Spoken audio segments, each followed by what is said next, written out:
Bismillahirrahmanirrahim. Assalamualaikum warahmatullahi wabarakatuh. Masya Allah, luar biasa ini. Saya ingin memanjatkan syukur kepada Allah Subhanahu wa Ta'ala karena kan kesehatan yang baik sehingga bisa hadir di sini bertemu dengan Bapak dan Ibu yang Masya Allah luar biasa, bisa hadir tepat waktu di sekolah terbaik di Kota Subang. Dan setiap kali saya kesini saya merasa senang dan bangga karena ada sekolah yang luar biasa. Di Bogor aja nggak ada yang kayak gini. Bapak dan Ibu harus bersyukur sekali. Sekolahnya luas, muridnya banyak, tapi tertib, disiplin, bersih, rapi. Ini Masya Allah, Bapak dan Ibu harus bersyukur. Alhamdulillah, putra-putrinya sekolah di sini. Bayangkan prestasinya yang gak tersebut, itu pasti banyak banget. Itu yang tadi prestasi yang disebut, yang sekarang aja gitu ya. Betul ya Bapak dan Ibu ya, itu adalah luar biasa. Baik. Tentu saja pada pagi hari ini saya ingin menyampaikan selawat dan salam untuk Rasulullah Muhammad Sallallahu Alaihi Wasallam. Semoga kelak di yaumil akhir kita mendapatkan syafaatnya. Bapak dan Ibu, saya sebenarnya diberikan waktu 2 jam sehingga saya merancang materi ini untuk 2 jam. Tetapi mungkin karena keterbatasan waktu siang nanti akan ada sesi lagi, jadi saya akan skip beberapa materi ya. Baik Bapak dan Ibu, saya akan langsung saja.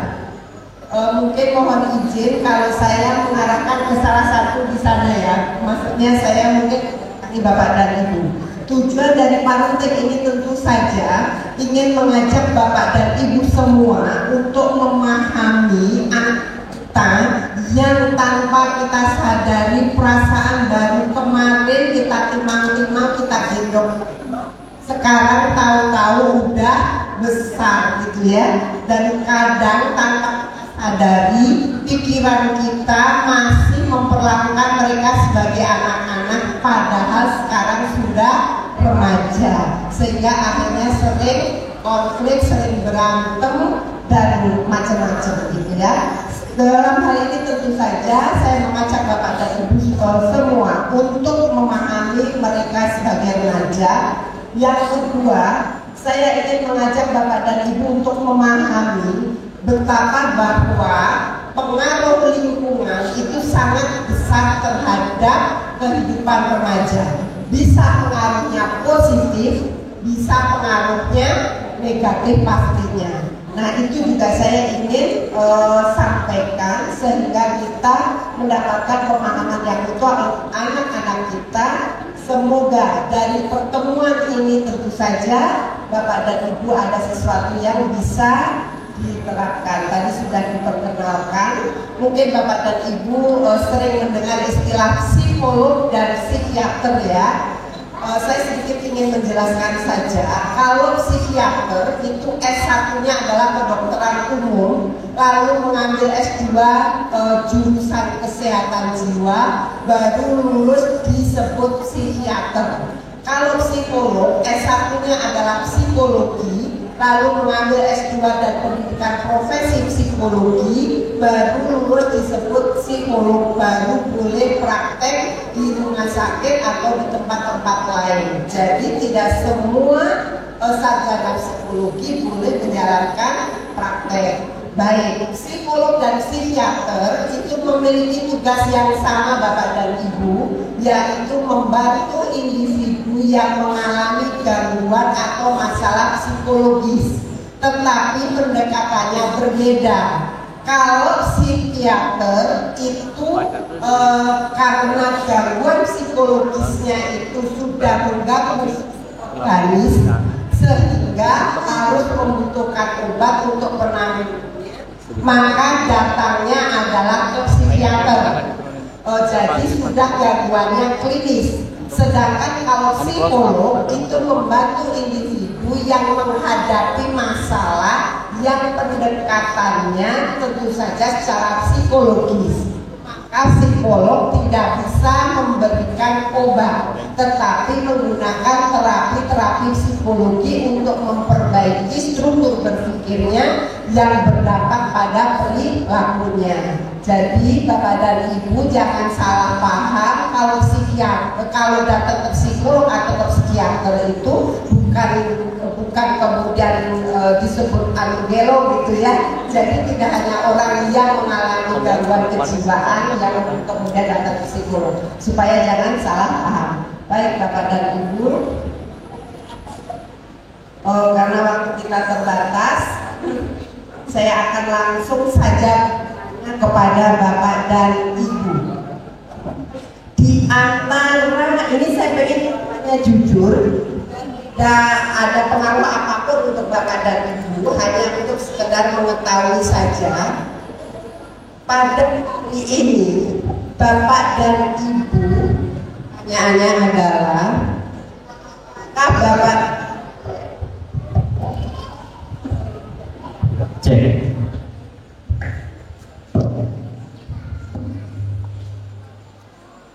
Apakah Bapak dan Ibu bersyukur dan bangga dengan putra-putrinya?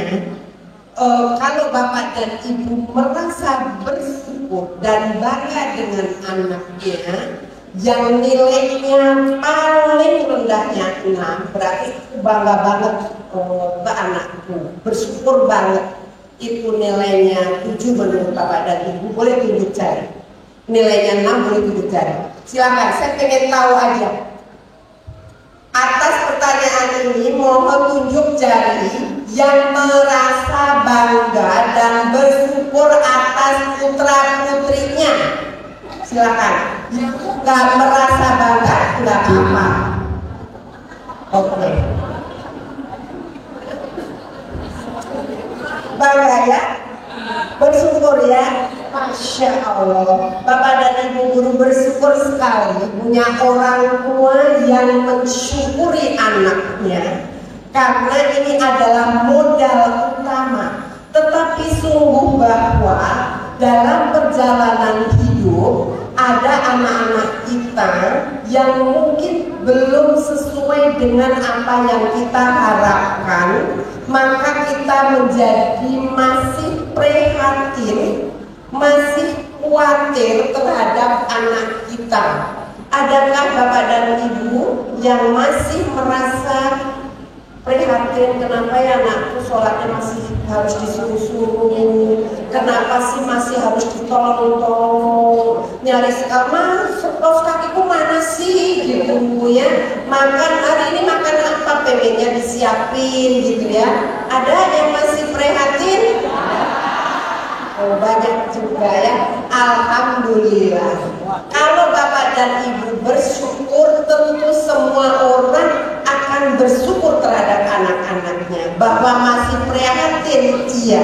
Nah, untuk gimana kita mendidik mereka agar mereka kelak menjadi pribadi yang mandiri, mudah-mudahan pada kesempatan hari ini bisa kita sampaikan. Yang jelas tentu saja orang tua berharap anak bisa berprestasi di sekolah, suka membantu orang tua, hormat dan patuh pada orang tua, rajin ibadah, pergaulannya baik, mandiri, kalau sudah mah pokoknya anu cager, anu bager, anu pinter, anu bener, anu soleh gitu ya. Nah, yang seperti ini disebut memiliki kepribadian yang positif, berarti sehat mentalnya.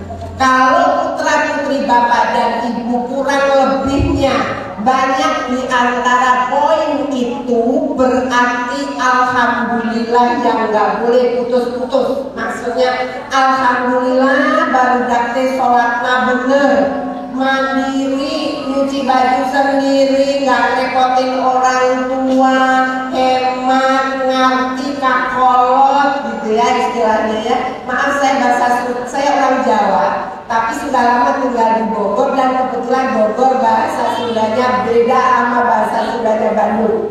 Jadi kalau ada kasar-kasar mohon maaf ya. Baik. Tetapi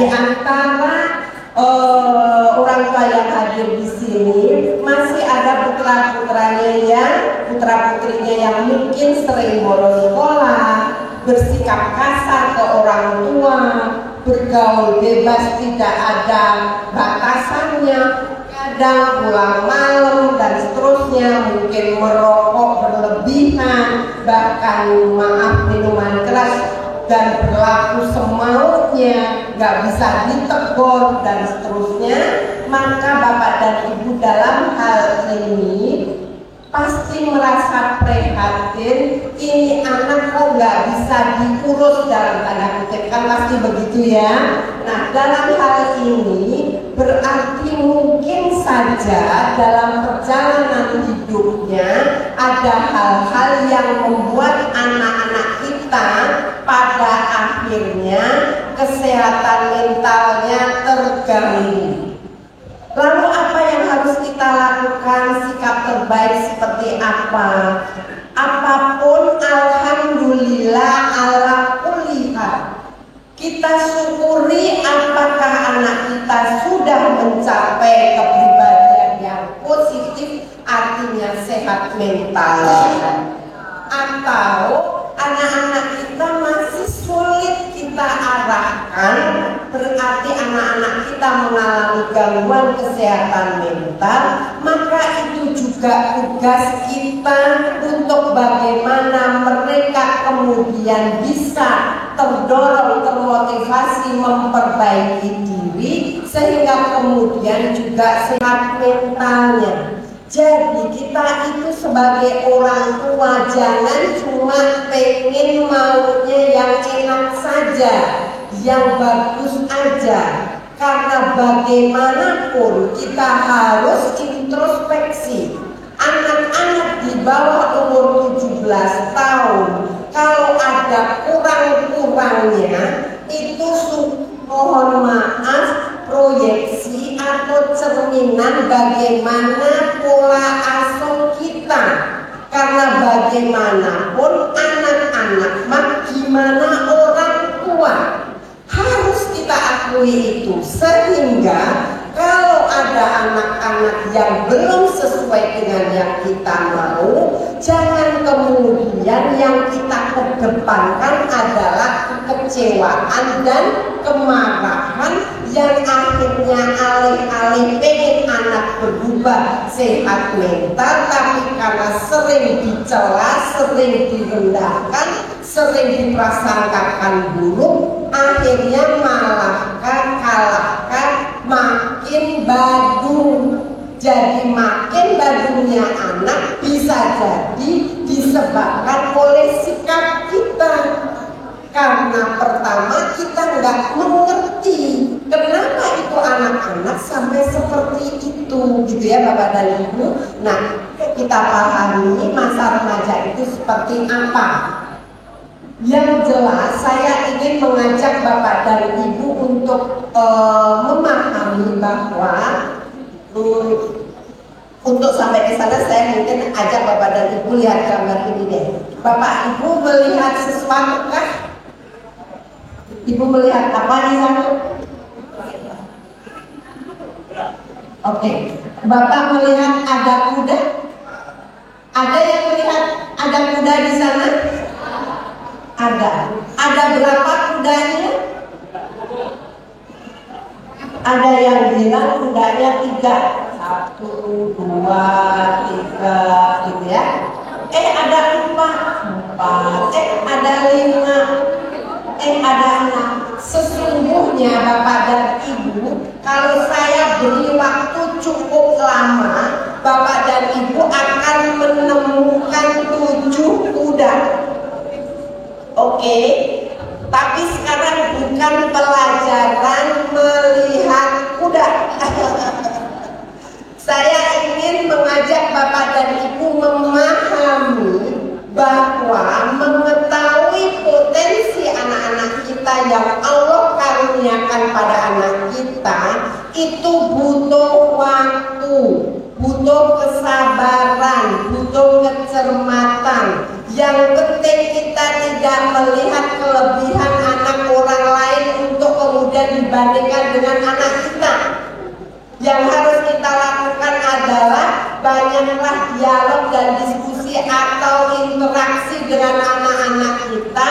Lihatlah mereka, yakinlah bahwa setiap anak udah pasti Allah kasih karunia yang kelak itu akan bisa dia manfaatkan untuk menjadi manusia yang bermanfaat. Siapapun itu, kalau kemudian kelak menjadi tidak bermanfaat, mohon maaf, bisa jadi kita lebih banyak melihat kurangnya anak dibandingkan bagusnya anak. Contoh paling mudah, mungkin saat ini Bapak dan Ibu sering lihat di TV ini yang lagi ngetren Putri Aryani. Ada yang tahu ya? Masya Allah. Terus terang aja, itu membuat saya pengen mempelajari bagaimana orang tuanya mendidiknya. Jelas-jelas lahir dalam keadaan tidak mampu melihat, tapi begitu percaya dirinya, betapa kemudian dia bisa berprestasi. Kalau di dalam otak orang tuanya itu cuma berpikir, dah nggak bisa ngelihat, maka bisa naon-naon lah, rek naon deui, rek dinaonkeun deui. Betul nggak? Tetapi ini orang tua ngelihat apa ya karunia Allah untuk anak ini. Pas umur mulai dari kecil diperhati, kok dia seneng berdendang, kok dia seneng menyanyi, maka difasilitasilah menyanyi dengan sepenuh cinta, dengan setulus hati menyayangi, maka menjadi tumbuh percaya diri karena dia merasa berharga hidupnya. Jadi Bapak dan Ibu, kalau pengen anaknya percaya diri, maka tentu saja tunjukkan cinta kasih kita yang tulus, bahwa ayah meni dede, meni nyaa, meni sayang ke anak, maka anak merasa dihargai, besar hatinya, maka dia bisa tampil percaya diri, dia termotivasi untuk mengeluarkan potensi yang Allah berikan. Coba kalau setiap hari yang didengar, dan kamu ini bau pisan, di sini nggak mau, itu nggak mau. Kalau banyak kata-kata yang seperti itu, bukannya malah termotivasi, tapi akhirnya justru anak kecil hatinya maka jadi minder. Jadi subhanallah, tadi saya cukup sedih juga karena ada 3 siswa itu kemudian memutuskan untuk berhenti sekolah karena bisa jadi kecil hatinya karena dia nggak sama dengan teman-temannya. Itu merupakan PR besar buat kita untuk bagaimana kemudian bisa membesarkan hati anak-anak kita. Fokus kita adalah untuk anak-anak kita dulu aja agar kelak menjadi manusia yang berguna. Baik. Kata orang tak kenal maka tak sayang, maka saya mengajak Bapak dan Ibu untuk memahami masa remaja itu seperti apa dan hal yang penting apa yang harus kita pahami pada mereka. Kita sering memahami bahwa kenapa anak pertama berbeda dengan anak kedua berbeda dengan anak ketiga, mau punya anak 10 beda semuanya, karena emang karakter dan kepribadiannya pasti beda. Kok bisa? Nanti kita coba bahas. Lalu sejauh apa pengaruh perasaan dulu waktu kecil meni bager, anaknya ceria dan seterusnya, tapi nah setelah SMP dia jadi pendiam, nah sekarang setelah SMA nggak mau bergaul, berarti ada sesuatu dalam pergaulannya sehingga dia tidak mau keluar rumah. Lalu saya pengen banget untuk bercerita tentang isu saat ini, 3 topik utama yang itu tentu saja pengaruh lingkungan, terkait dengan bullying yang menjadi penyebab 4 siswa keluar dari sini, berarti itu ada teman-temannya yang memiliki sikap tidak baik. Dia pikir membuli temannya itu membanggakan, itu keren, sehingga dia lakukan itu, menindas temannya, menghina temannya, dan akhirnya temannya jadi korban, gitu ya. Lalu pengaruh yang luar biasa kita harus sadari bersama tentang LGBTQ+ gitu ya, serta self-harm. Pernah dengar istilah self-harm Bapak dan Ibu? Pernah dengar istilah anak-anak ngomong bakot, nyilet? Oke, nanti mudah-mudahan ada waktu untuk kita bahas bersama ya. Mudah-mudahan cukup waktu. Baik, sekarang kita mulai dengan topik yang pertama. Siapakah remaja itu? Bapak dan Ibu, saya akan hadirkan siklus hidup. Semua orang pasti akan menjalani siklus hidup seperti ini. Terlepas kapan Allah akan memanggil kita semua akan menjalani masa bayi, kanak-kanak, anak sekolah, remaja, dewasa, dan setengah baya. Pada siklus hidup ini ada garis bergelombang. Garis bergelombang itu menunjukkan bahwa itu masa kritis. Berarti sepanjang hidup kita ada 4 masa kritis, yaitu masa 2 tahun pertama bayi, lalu masa remaja, lalu masa setengah baya, dan seterusnya masa usia lanjut. Apapun yang terjadi di masa kritis ini kalau tidak diwaspadai akan bisa menyebabkan permasalahan psikologis di masa berikutnya. Yang jelas saya ingin mengajak Bapak dan Ibu memahami bahwa dalam menjalani siklus hidup ini itu bertahap, di mana kematangan di masa berikutnya akan terpenuhi kalau tugas perkembangan di masa sebelumnya terpenuhi. Bisa dipahami, usia boleh bertambah 17 tahun, tapi marahnya, teriaknya, banting pintunya seperti anak umur 5 tahun, berarti dia mengalami hambatan perkembangan aspek emosi di usia 5 tahun. Paham ya? Usia boleh 40 tahun, tetapi mau menang sendirinya, nggak pedulinya, egoisnya, kasarnya, dan seterusnya, itu tidak menggambarkan perilaku orang dewasa umur 40 tahun. Maka berarti individu tersebut dikatakan mengalami stagnasi atau kemandekan perkembangan atau ketidakmatangan, atau kita biasa sebut nggak dewasa. Usia udah 40 tahun tapi keras kepala, nggak peduli, dan seterusnya, termasuk juga anak-anak kita.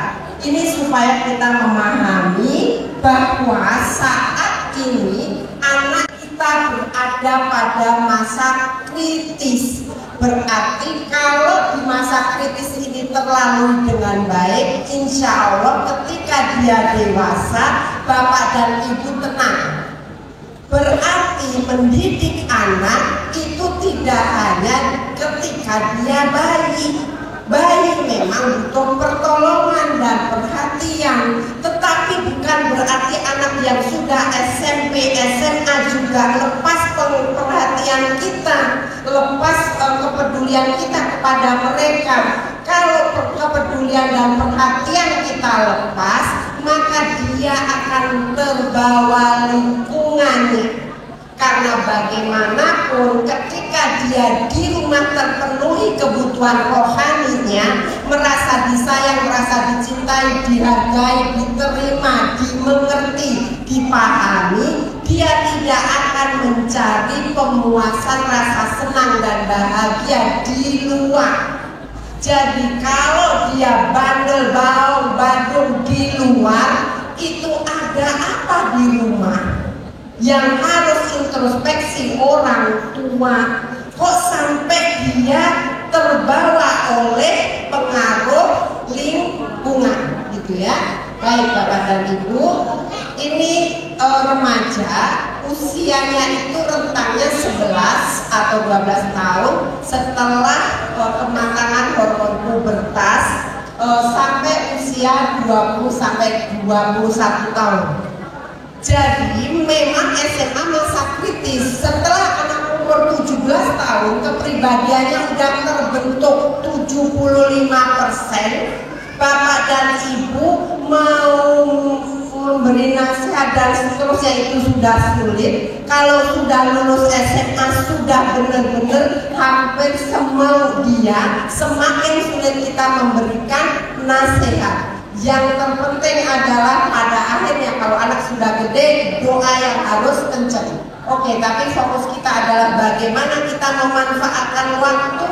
Kalau begitu adalah sekarang anak-anak umur 14-15 tahun, berarti Bapak dan Ibu punya waktu 3 tahun, 4 tahun untuk memperbaiki segala hal yang kurang gitu ya. Apa yang perlu diperbaiki. Tapi jangan saking pengennya memperbaiki, kita malah bersikap negatif, itu pun juga tidak baik gitu ya. Nah, ini secara teori saja saya lewat.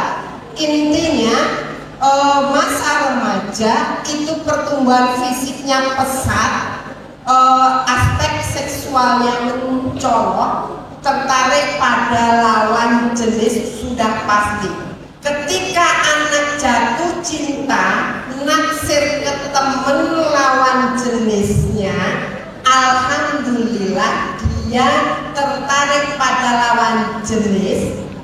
Syukuri dulu hal ini, tetapi harus diarahkan dorongan menyukai terhadap lawan jenis ini. Namanya dorongan itu adalah energi.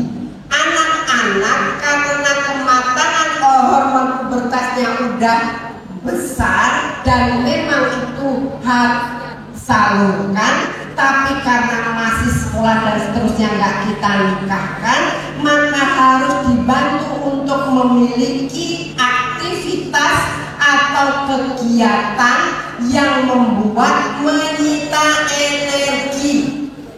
Ikut lomba-lomba, ikut kegiatan sosial, belajar dan seterusnya, maka dia akan tersalurkan energinya, maka tidak akan pacaran yang aneh-aneh, yang berlebihan dan seterusnya. Itu hal yang juga kita harus perhatikan. Tetapi kalau anak kita kok kayaknya naksir, nggak mau, temennya kok gitu, dandanannya kok gitu, Bapak dan Ibu mulai harus waspada. Nanti itu topik berikutnya ya. Bahwa di usia ini emosi tidak stabil, iya. Pagi-pagi uring-uringan, pulang sekolah ketawa-ketawa, biarin aja. Maksudnya memang begitu kondisi emosi anak-anak, yang penting masih tetap menjalankan kewajiban. Baik, mereka terikat dengan kelompok sosialnya, ada acara keluarga nggak mau, tapi begitu ada acara dengan teman-temannya, ya sudah pasti dia akan ikuti teman-temannya, nggak masalah. Ini saya tidak akan jelaskan, tapi intinya masa pubertas adalah masa yang cukup Bapak dan Ibu harus waspadai. Ini ciri khas remaja di mana kematangan organ produksinya itu sedang berfungsi secara maksimal, maka memiliki dorongan seksual yang berlebihan, lalu berpacaran, tadi saya sudah jelaskan. Dan di usia ini anak mencari identitas dirinya. Kalau dengan cara yang positif dia tidak bisa, maka dia pakai cara yang negatif. Yang positif itu seperti apa? Ikut kegiatan di sekolah, kemudian dia bisa menjadi berprestasi, apakah akademik dan non akademik, maka itu membuat dia merasa oke, bahwa aku eksis gitu ya. Jadi itu cara dia mencari perhatian. Energinya besar, berikan saluran, karena mereka selalu berani mencoba. Anak-anak usianya memang masih egosentris, mereka butuh perhatian dan sayang. Kalau tidak mendapatkan atau terpenuhi kebutuhan ini, muncul perilaku menentang arus atau tampil beda. Semakin dicuekin, semakin kencang keinginannya untuk tampil beda sebagai jalan buat dia untuk menunjukkan eksistensi dirinya. Ini loh aku. Contoh paling sederhana, nggak merokok kita biasa-biasa aja, nggak memberikan apresiasi. Tapi begitu kita merokok, begitu dia merokok, kita uring-uringan, kita marah-marah, dia merasa berhasil bahwa oh ternyata aku akan diperhatikan orang tua kalau aku berperilaku tidak baik dalam tanda kutip. Sehingga kalau punya anak laki-laki tidak merokok, bapak bangga, kamu tidak merokok, bapak senang, ayah senang, mama senang, bersyukur kamu tidak merokok. Katakan itu supaya dia merasa yakin bahwa oh tidak merokok itu bikin orang tua bangga, bikin orang tua senang. Zaman sekarang rokok adalah pintu paling mudah untuk kemudian anak melangkah ke narkoba dan seterusnya. Sehingga sebisa mungkin sebelum menjadi suatu kebiasaan yang buruk, maka bantu anak untuk menghindari hal itu. Gitu ya Bapak dan Ibu. Baik, ini tugas perkembangan masa remaja. Kalau ini terpenuhi, maka ketika dewasa Bapak dan Ibu insya Allah bisa lebih tenang. Bantu anak untuk menerima dan puas dengan keadaan fisik apapun itu.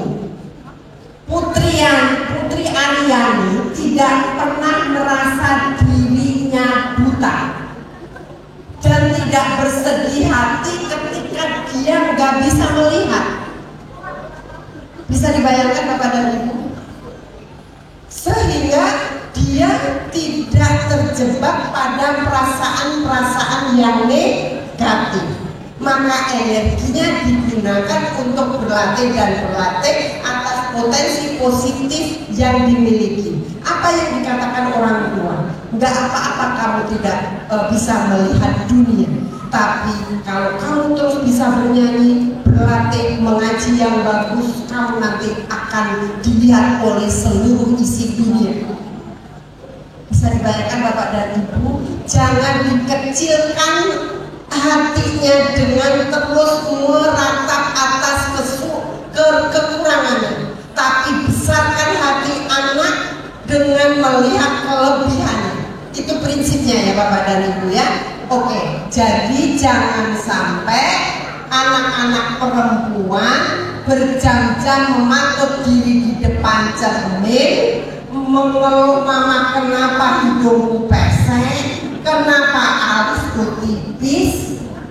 Itu gak ada artinya dibandingkan ketika kita bisa berprestasi atas kelebihan kita.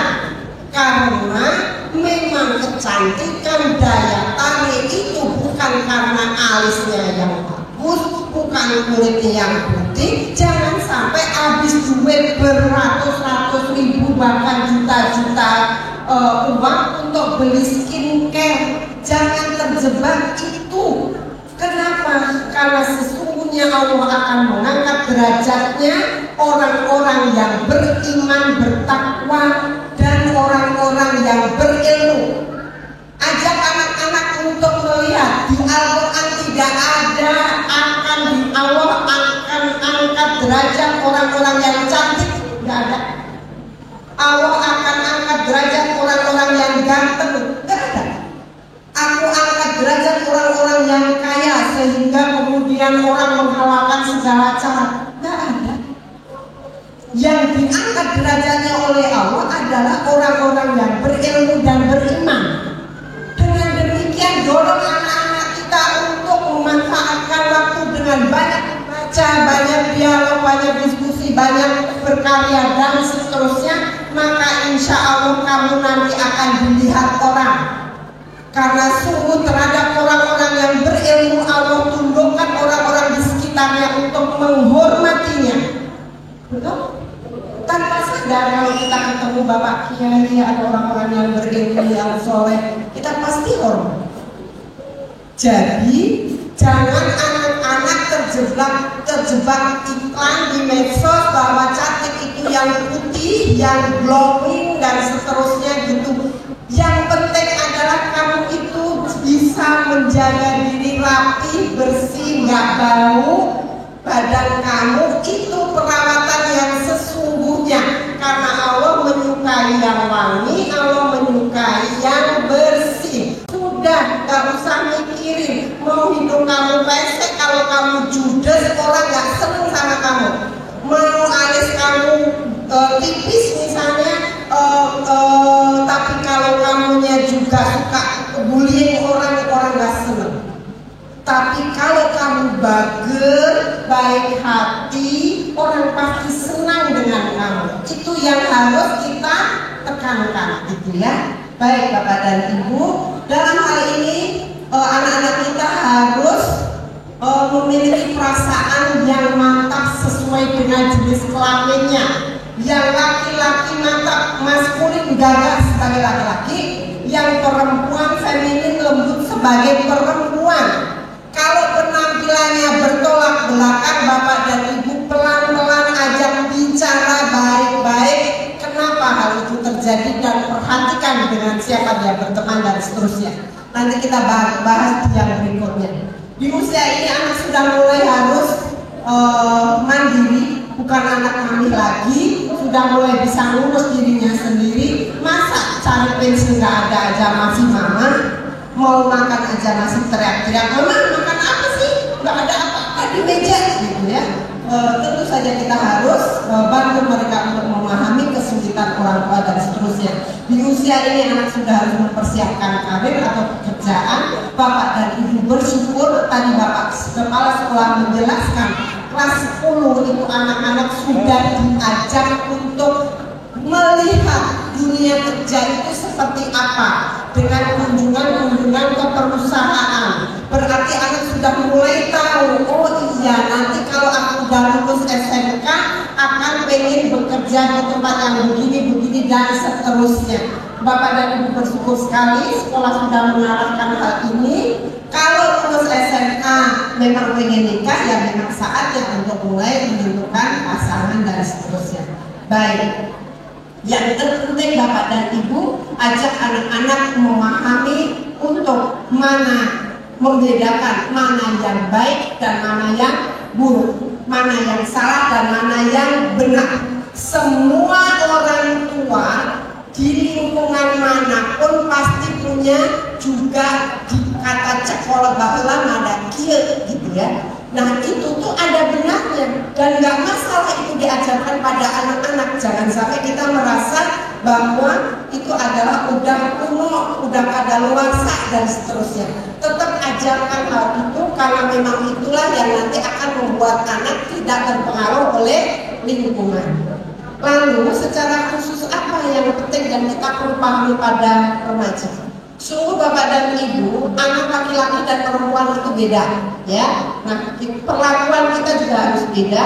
Mereka berbeda dalam hal kecerdasan, bakat dan minat, juga berbeda dalam karakter dan kepribadian, juga berbeda pada tugas dan perannya peran dia masing-masing. Manusia diciptakan oleh Allah itu bukan tanpa maksud dan diberikan akal oleh Allah. Salah satunya adalah menjadi wakil Allah di muka bumi. Untuk bisa menjadi wakil Allah di muka bumi, maka setiap anak yang ada dalam perut ibunya pasti sudah diberikan potensi yang nanti akan bermanfaat hidupnya. Jadi sekali lagi tiap anak tugasnya beda-beda. Tugas dari Allah beda-beda, maka potensinya juga beda-beda. Nah, Bapak dan Ibu, anak laki-laki dan anak perempuan jelas beda dari sisi penampilan. Tetapi secara hormonal, baik anak laki-laki maupun anak perempuan itu diberikan hormon yang sama. Di dalam tubuh saya ada juga hormon maskulin, yaitu hormon tentang dalam tanda kutip laki-laki. Di dalam tubuh Bapak ada juga hormon feminin, yaitu hormon untuk perempuan. bahwa kemudian akan dominan berkembang sesuai dengan jenis kelamin, itu tergantung bagaimana lingkungan mendidiknya. Maka dengan demikian yang harus diperhatikan adalah dalam hal pola asuh. Ketika anak umur 0 sampai 2 tahun harus dekat dengan ibunya, dan yang terbaik kedekatan itu tercipta dengan memberikan ASI, karena melalui pemberian ASI itu akan terjadi kontak batin dengan ibunya dan akan terpenuhi kebutuhan afeksinya. Setelah umur 2 tahun mulai ayah terlibat dalam pengasuhan untuk dia merasa bahwa hidup ini tentu saja penuh dengan tercukupinya kebutuhan rohani. Yang kedua adalah begitu anak umur 7 sampai 10 tahun, anak perempuan sebaiknya mulai diperkenalkan dengan hal-hal yang sifatnya keperempuan, beberes di dapur dan seterusnya. Anak laki-laki mulai diajak ayahnya untuk manjat-manjat rumah, benerin genteng, benerin perabot dan segala macam. Begitu nanti umur memasuki pubertas, anak perempuan dekat dengan ayahnya secara emosional, banyak ngobrol.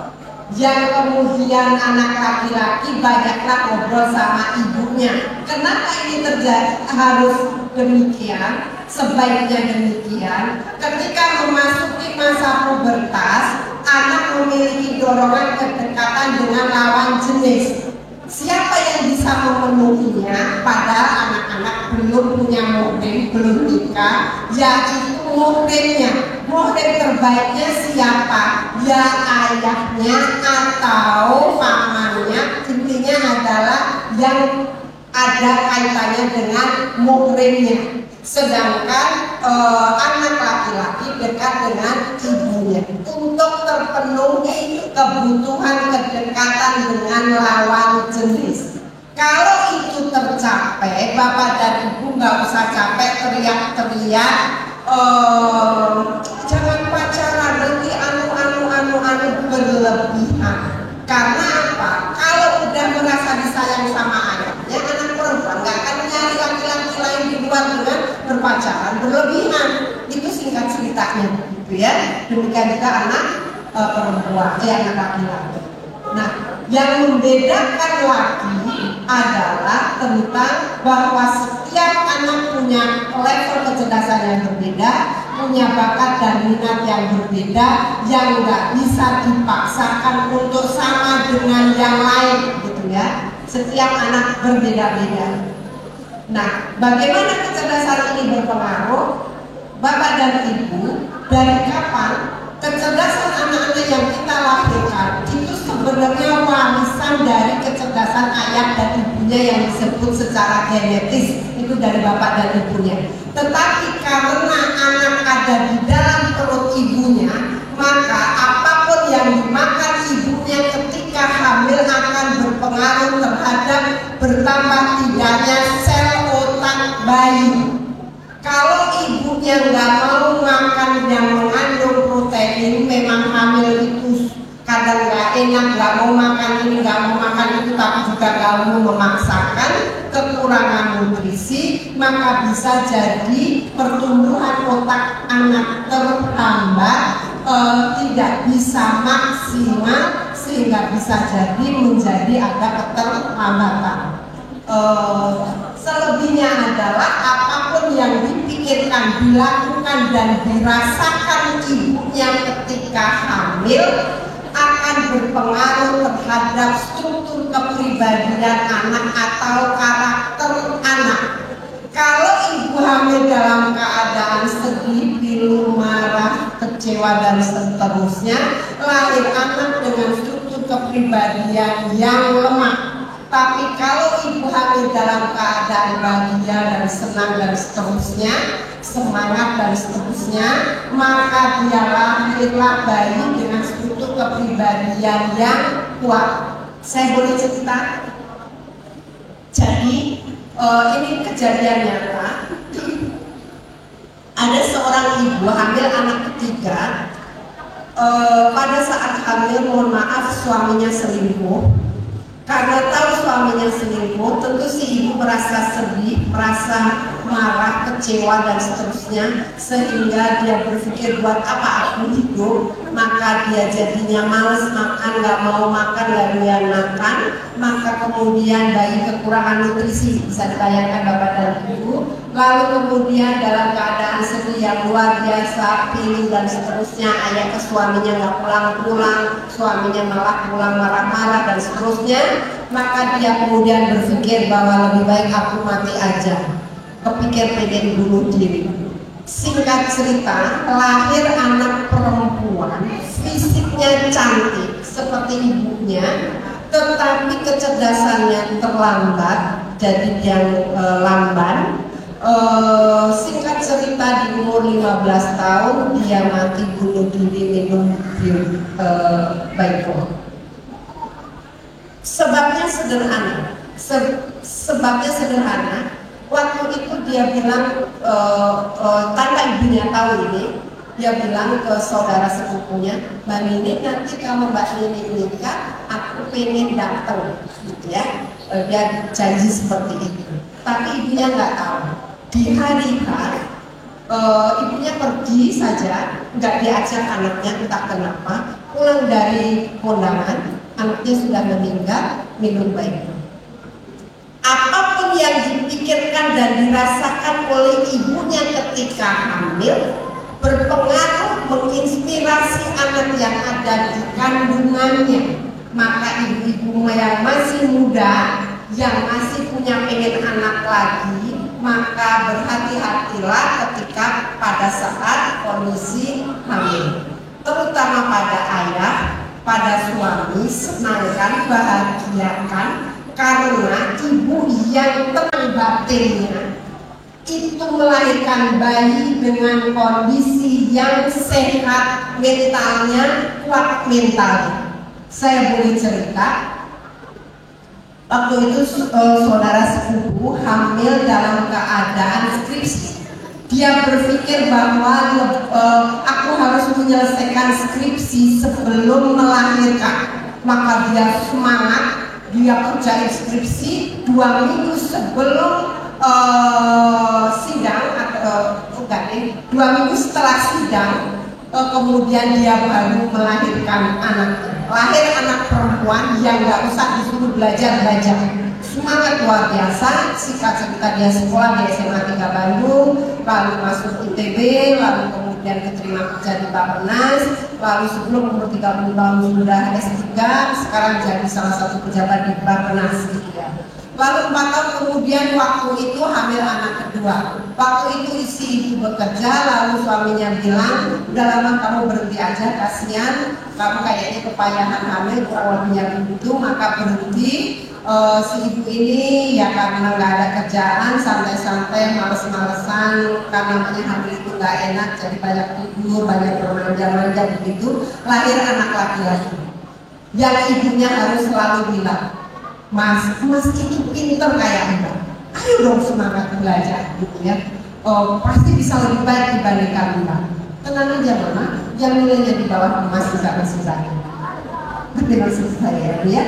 Jadi kebiasaan bapak dan ibu, kebiasaan ibu ketika hamil berpengaruh pada anak. Karena situasinya berbeda-beda ketika kita hamil anak pertama, kedua, ketiga dan seterusnya, maka anak memiliki karakter yang berbeda-beda. Perlakuan para suami terhadap istri sehingga berpengaruh pada suasana batin istrinya, itu juga berpengaruh terhadap karakter dan kepribadian anak yang nanti akan dilahirkan. Itu ya Bapak dan Ibu. Baik, jadi dalam hal ini tentu saja anak punya kecerdasan yang berbeda, punya bakat yang berbeda dan minat yang berbeda. Kecerdasan yang berbeda ini saya akan jelaskan bahwa kecerdasan anak pertama dari dari kedua orang tuanya secara genetis diturunkan. Yang kedua, tergantung dari makanan apapun yang dimakan ketika ibunya hamil. Yang ketiga adalah tergantung dari makanan yang kita berikan di 2 tahun pertama kehidupan bayi. Setelah umur 2 tahun, maka otak ini udah maksimal.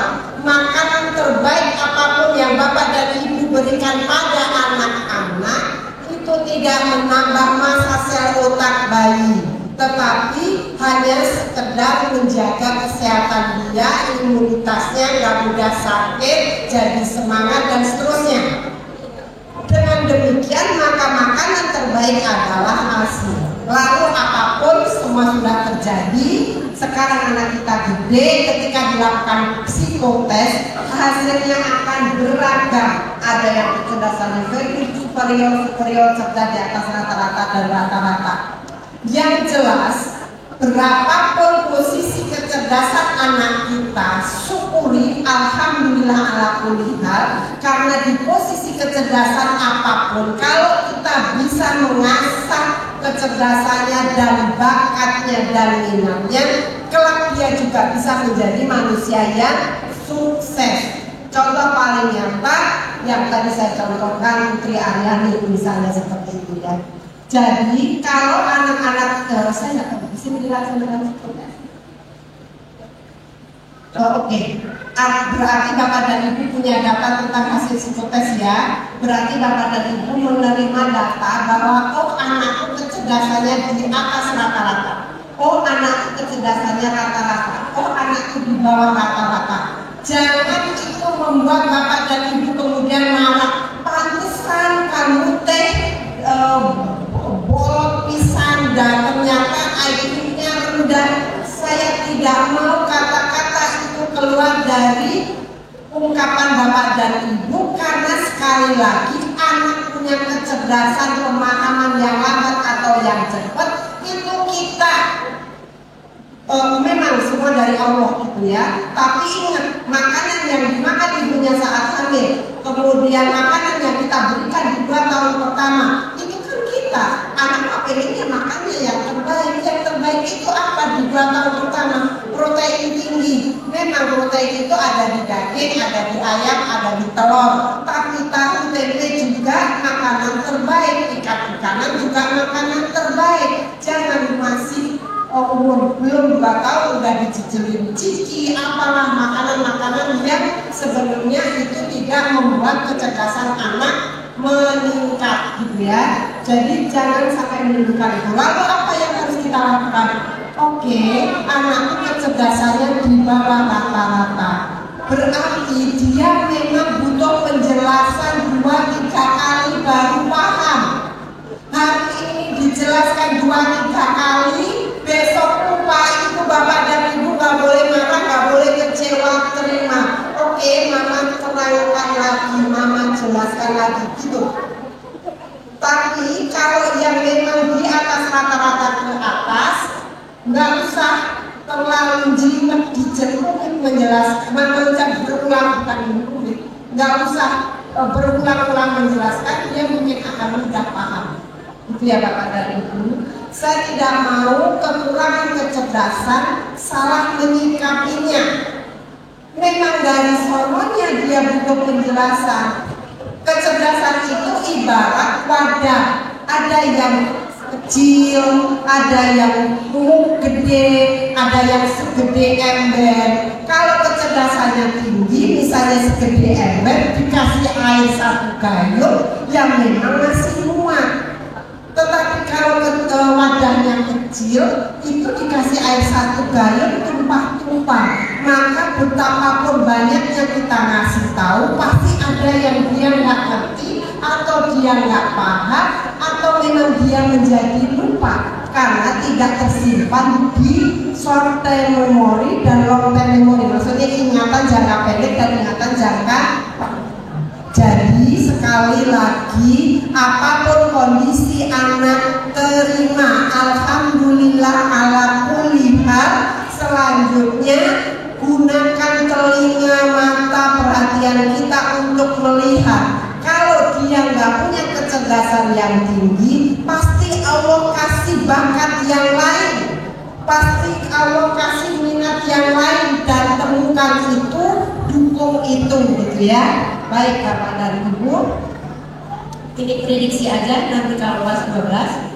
Selanjutnya adalah mengenal karakter anak ya. Sampai boleh toleransi berapa lama? Sampai derajat. Di 10-15 tahun. Mengenali karakter remaja ya, Bapak dan Ibu. Secara teori, individu manusia itu karakternya dibagi dua. Ada karakter ekstrovert berarti terbuka, ada karakter introvert berarti tertutup. Anak-anak yang introvert itu biasanya sederhananya adalah dia nggak seneng keluar rumah. Emang bawaannya senengnya di rumah,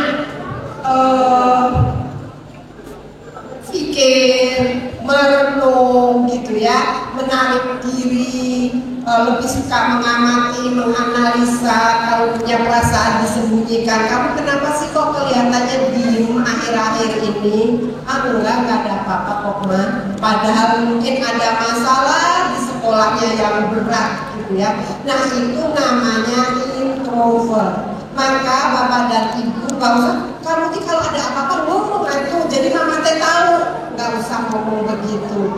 Oke, kalau sekarang kamu belum bisa cerita, nanti kalau kamu butuh teman cerita, kasih tahu Mama, gitu ya. Itu menghadapi anak introvert emang gak bisa nyablak seperti anak ekstrovert. Anak ekstrovert apapun diungkapkan, mau seneng mau sedih nangisnya tetangga juga dengar, mau seneng ketawa-ketawa tetangga juga dengar. Itu anak ekstrovert. Anak introvert itu dibagi jadi dua Bapak dan Ibu sederhananya. Oh ya, sebelum ke sana, tapi juga ada anak yang ekstrovert dan introvert. Maaf mungkin saya kecepatan, saya ulangi. Ini ekspresi orang introvert, cenderung pendiam, menarik diri, gak cari perhatian. Tapi kalau ekstrovert itu emang suka cari perhatian. Kalau pakai baju juga yang jreng, yang berwarna gitu ya. Pokoknya yang sangat memperhatikan penampilan. Biasanya anak-anak yang seneng gaul, seneng yang keluar rumah. Tapi anak-anak introvert, anak-anak yang cenderung memilih warna-warna yang buruk, yang gak menonjol, yang orang lain kalau nggak usah cari perhatian, intinya gitu. Anak ekstrovert senang cari perhatian, anak introvert cenderung tidak. Nah, tapi ada anak yang introvert maupun ekstrovert itu disebut ambivert. Ini terlalu teoritis, tapi saya ingin jelaskan bahwa baik introvert atau ekstrovert itu dibagi dua Bapak dan Ibu. Ini yang saya akan jelaskan ya. Ekstrovert, anak yang senang keluar rumah itu ada dua, disebut koleris dan disebut sanguinis. Koleris itu kata kuncinya kuat, maka Bapak dan Ibu bisa bayangkan ada anak-anak yang karakternya senang mengatur, nggak suka diatur, dia senang keluar rumah, aktif, nggak usah disuruh belajar-belajar, semangatnya tinggi, bergerak cepat. Itu anak yang karakternya koleris. Bisa dibayangkan? Oke. Anak sanguinis itu anak yang benar-benar senang bergaul. Buat dia adalah teman segala, teman itu adalah harta dia, teman itu adalah segala-galanya. Dia ramah, dia ceria, dia senang bergaul gitu ya, humoris dan seterusnya. Somea kalau cek Sunda gitu ya, itu sanguinis. Koleris dan sanguinis emang senang keluar rumah. Jadi mungkin di antara Bapak dan Ibu punya anak yang karakternya koleris dan sanguinis. Tetapi ada juga yang karakternya melankolis dan pragmatis, itu golongannya introvert. Kalau melankolis itu anak yang yang perasa, senang berpikir, anak yang dalam tanda kutip menyukai aturan, menyukai keteraturan dan kesempurnaan, senang melihat detail segala hal dia pikirkan. Kalau pragmatis, kata kuncinya damai, dia orangnya santai, nggak mau loyo, kalem, tenang gitu. Oke, bisa bayangkan? Saya akan kasih contoh. Misalnya ada sebuah keluarga dengan 4 karakter. Sekeluarga telat bangun. Si koleris bilang, aduh mama aku telat bangun. Ya udah nang, cepetan bangun. Gak usah disuruh, langsung dia bangun, langsung ke kamar mandi, gosok gigi, cuci muka, ganti baju, nggak mandi, yang penting ambil buku sekenanya. Di pikiran dia, aku harus ke sekolah segera, tidak boleh terlambat gitu. Itu koleris. Kita nggak usah nyuruh-nyuruh gimana-gimana. Lalu sanguinis itu tipenya kayak gini. Begitu telat bangun, aduh mama aku telat bangun, berarti aku nanti telat dong. Dia udah cepetan bangun, langsung dia juga bangun. Koleris sama sanguinis semangat. Tapi kalau sanguinis di tengah, di ruang tengah itu TV nyala, lagunya bagus, maka dia joget dulu, nyanyi dulu. Loh, nah kan ini udah telat, ayo cepetan mandi. Kata mama, lagunya lagi bagus. Nanti kalau dimarahin dulu gimana? Cuma 5 poin, terlambat bikin gak apa-apa gitu. Gurunya baik, tenang aja. Kan baru dikeluarkan kalau sudah 100 poin mama. Itu sanguinis, menganggap enteng. Ya udah, tapi cepetan aja, malu atau kalau telat bla bla bla. Ketawa-ketawa gitu ya, menganggap enteng, ceria. Itu adalah sanguinis, terbayang? Lalu melankolis, apa yang terjadi ketika terlambat bangun? Aduh mama aku telat bangun, kebetulan nanti gimana kalau dimarahin guru? Aku nggak mau terlambat. Ya udah nggak apa-apa, ayo cepetan bangun. Nanti mama datang ke sekolah untuk nganterin kamu, jelasin bahwa kita semua telat bangun. Bener ya mama ya, dianterin ya, iya. Ayo mandi. Lalu ibunya sibuk di dapur, anaknya di kamar mandi. Tapi ditunggunya kok lama banget. Nah ayo cepetan, ini udah terlambat. Bentar mama, aku belum gosok gigi. Ayo cepetan nak. Bentar mama, aku belum sabunan. Melankolis itu tipenya pengen sempurna. Segala sesuatu harus dijalankan sesuai prosedur. Mandi ya harus mandi yang benar. Baru setelah selesai dia ke kamar, lihat kamarnya berantakan, gak bisa dia rapihin dulu. Ayo nanti telat, sebentar mama ini. Terus kemudian, ayo cepetan berangkat, lihat atasnya dulu. Takut PR-nya ketinggalan. Setelah semuanya sempurna baru dia berangkat. Bisa dibayangkan? Oke. Pragmatis gimana? Mama aku telat bangun. Ya udah ayo cepetan bangun. Mamanya langsung ke dapur. Ditunggu-tunggu, ini anak kok gak keluar-keluar kamar. Ibunya lihatlah ke kamar, anaknya apa ya? Tidur lagi. Emang begitu pragmatis. Bapak dan ibu kalau punya anak pragmatis harus sabar. 2-3 kali bangunin baru dia bangun. Yang jelas mau karakter koleris, sanguinis, melankolis atau pragmatis itu semua bisa sukses insya Allah. Kita ngetes para tentara itu ya, ada yang sanguinis, ada yang koleris. Kalau koleris pasti yang seneng berantem itu koleris. Tapi kalau yang seneng joget-joget dan seterusnya itu sanguinis. Tapi kalau yang seneng ngatur strategi perang dan seterusnya itu melankolis. Tapi kalau yang menyiapkan perlengkapan perang, masalah makan dan seterusnya itu pragmatis. Jadi bapak dan ibu gak usah melihat kekurangannya. Yang jelas kalau anak koleris, bapak dan ibu cuma kasih kesempatan, maka dia udah jalan sendiri. Jangan terlalu diatur karena dia akan protes. Dia udah tahu. Tetapi kalau anak melankolis, bapak dan ibu harus sabar untuk memberikan penjelasan karena banyak yang dia pikirkan, tapi akhirnya dia juga akan jalan. Kalau anak sanguinis emang sih selalu semangat dan ceria,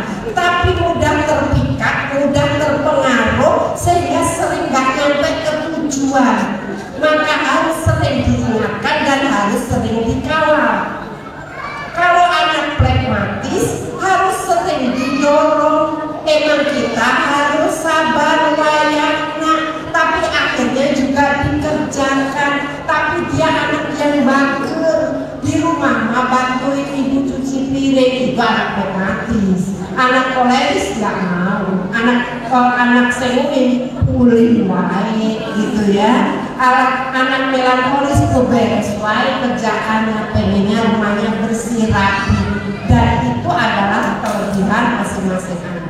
Tiap anak beda-beda, nggak bisa dipaksakan. Yang penting diingatkan pada tugas utamanya, yaitu mengerjakan tugas sekolah, ikut kegiatan sekolah. Karena bapak dan ibu bersyukur beruntung sekolah di sini, percayakan untuk urusan aktivitas dan seterusnya di sekolah, tapi di rumah tugas kita adalah memberikan terpenuhnya kebutuhan jasmani dan rohani. Kebutuhan jasmani kita tahu, makan, minum dan seterusnya. Kebutuhan rohani yang membuat anak semangat hidupnya adalah senantiasa dihargai, diapresiasi, sering diusap-usap. Kenapa Rasulullah ketemu sahabatnya salaman, pelukan? Karena semua orang butuh kehangatan. Kalau anak-anak bapak dan ibu males-malesan, sering-sering dipeluk. Kalau dia marah-marah, sering dipeluk juga, sering diusap-usap juga. Karena pada akhirnya akan membuat dia lebih adem gitu ya, dan dia akan kembali dorongannya ya. Baik, ini pengasuhan aja. Oke. Kepribadian dan karakter itu beda bapak dan ibu. Kepribadian itu tiap orang gak ada yang sama. Kenapa? Karena jenis kelamin beda, golongan darah beda, kecerdasan beda, minat beda, bakat beda. Tetapi kalau karakter bisa jadi sama. Oh dia mah dasar rumahnya sama anak saya, karakternya bisa sama. Jadi karakter itu bagian dari kepribadian. Tapi kalau kepribadian tidak akan pernah sama.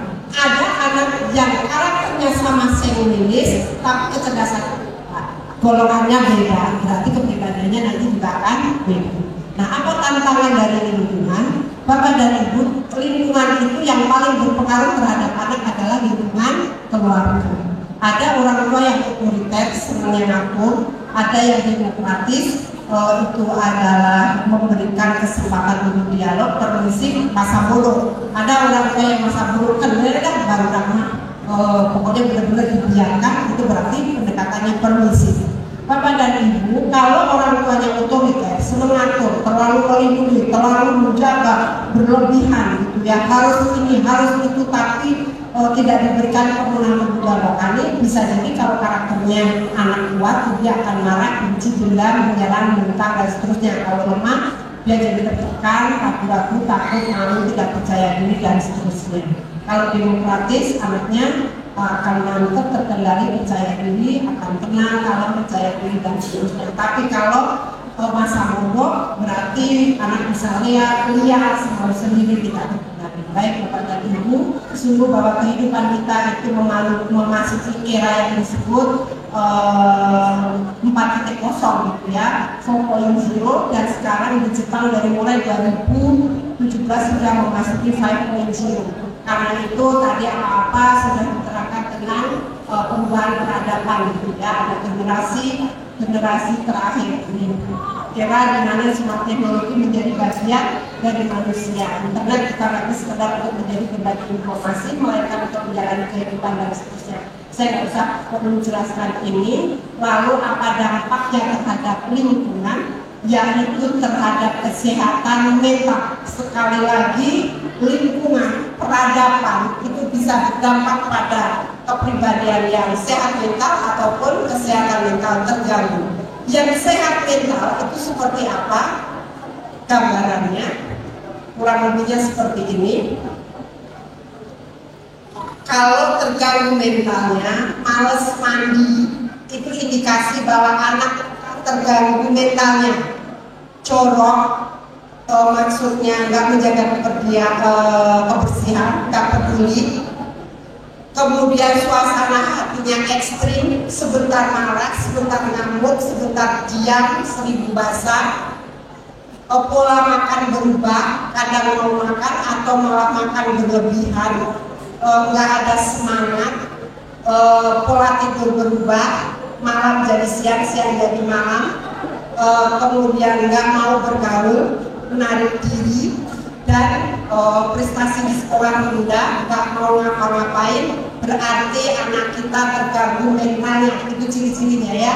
Tapi kalau anak yang sehat mentalnya seperti apa? Murah senyum, muka berseri-seri, meskipun dia ekstrovert. Kalau ekstrovert kelihatan banget. Kalau meskipun dia introvert, tapi dia murah senyum, muka berseri-seri, tanpa happy, dia nggak memandang rendah dirinya. Yang memandang rendah dirinya itu seperti apa? Aku mah nggak bisa, aku mah anak orang lain, memang aku gitu, orang aku bercerai, aku jadinya gini, negatif. Mudah pulih dari kekecewaan, emosi. Aduh ya ampun mama, aku dapat nilai jelek banget, sedih, kecewa, tapi langsung bangkit lagi. Berarti itu sehat mental. Temennya banyak, intinya dia punya temen, dia lincah, dia aktif bergerak, terlibat dalam kegiatan, ikut kegiatan ini itu, punya semangat untuk maju, bisa sampai dan hidupnya. Cara paling mudah anak kita terganggu sehat tidaknya salah satunya, dia bisa tidur nyenyak nggak? Kalau tidurnya nyenyak itu dia bisa dan tercukupi antara paling lama 8 jam, anak kita sehat 6 sampai 8 jam. Tapi kalau sebentar tidur, kalau udah tidur terus sulit dibangunkan, justru anak kita terganggu mental. Kenapa? Tidur adalah cara seseorang untuk berlindung atau lari dari masalah. Siapapun kalau lagi gimana pengennya tidur. Sehingga kalau tidurnya berlebihan lebih dari 8 jam, justru harus waspada. Jangan seperti anak saya mah bagus dari mama dia mah yang mau untuk belajar sare gitu, tapi tidurnya lebih dari 8 jam bahaya. Dia juga bisa nyaman di tempat bergaul. Nah, ini tuh contoh sebenarnya ya, ada kita bisa putar video sebentar ya, biar nggak tadi ngomong terus ya, kita bisa tapi nggak ada soalnya.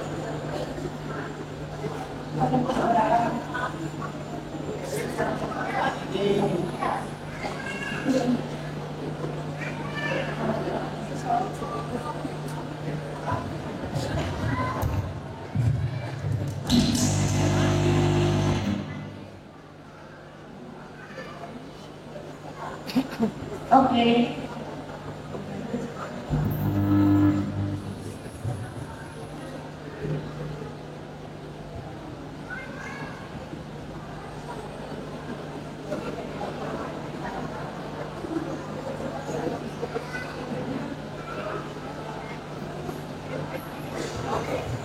Kalau ada musiknya ini bagus sebenarnya.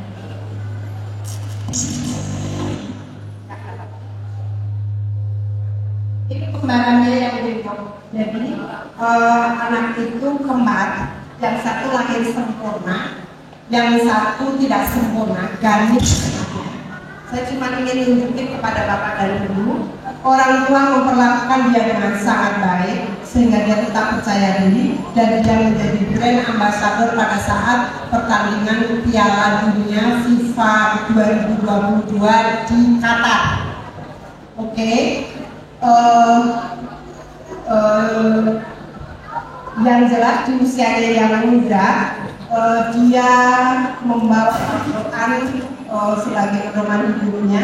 Saya ingin coba menunjukkan betapa dia punya kekurangan yang luar biasa, tetapi dia selalu tersenyum.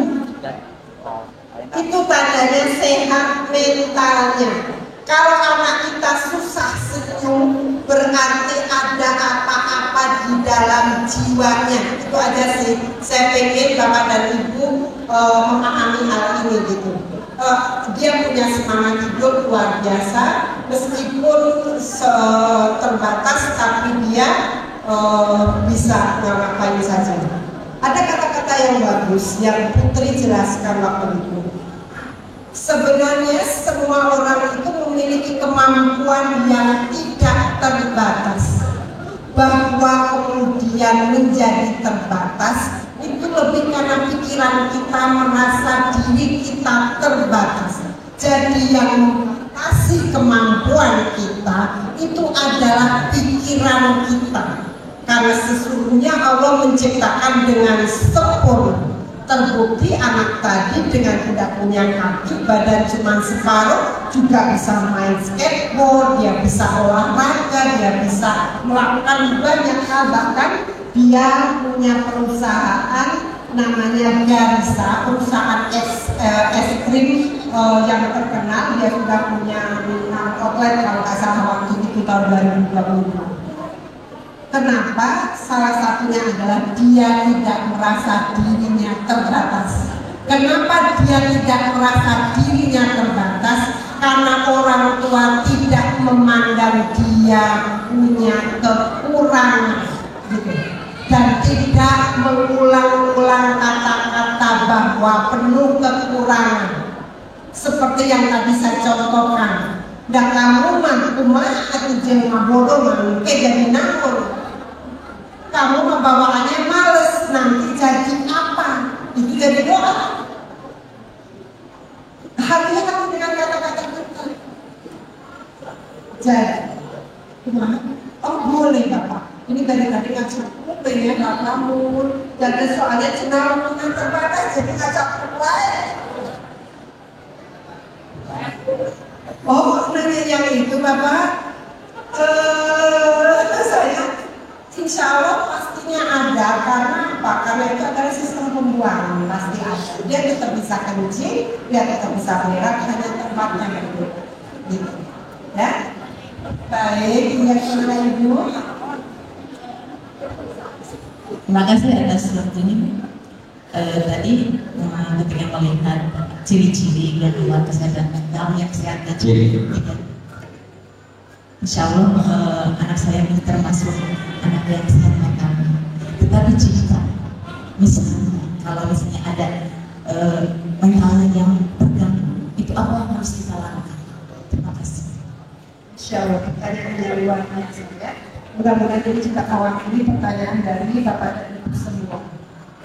Alhamdulillah saat ini anak-anak kita ceria, gembira, dia aktif, otak ibadah dan seterusnya. Lalu kalau tiba-tiba kelihatan dia murung, dia di kamar, nggak mau ngapa-ngapain, nggak mau makan atau tidur terlalu lama, apa yang harus kita lakukan? Yang harus kita lakukan adalah mendekatinya, bertanya apa yang kamu rasakan. Akhir-akhir ini kok kamu nggak seperti biasa? Ada apa? Nggak ada apa-apa, Mama. Mungkin kalau ada apa-apa yang tidak Mama doakan semua baik-baik saja. Kita coba percayakan, karena tidak semua anak bisa langsung mengungkapkan. Maka sebaiknya temani dia saat di kamar. Perhatikan dia ngapain. Mama jangan di sini terganggu. Ya udah apa-apa, tapi jangan lupa sholatnya ya. Gitu. Intinya adalah satu, tetap tenang. Yang kedua, bertanyalah. Yang ketiga, jangan berprasangka buruk dan kamu ada apa sih? Kok diem aja? Kamu putus pacar ya? Kamu kenapa sih dimarahin dulu? Bukan. Kok biasanya nggak kayak gini? Kok sekarang kayak gini? Jangan berprasangka buruk. Jangan tahu gitu. Cukup ya kalau dia tidak mau menjawab nggak apa-apa, tapi lama-lama juga dia akan bercerita.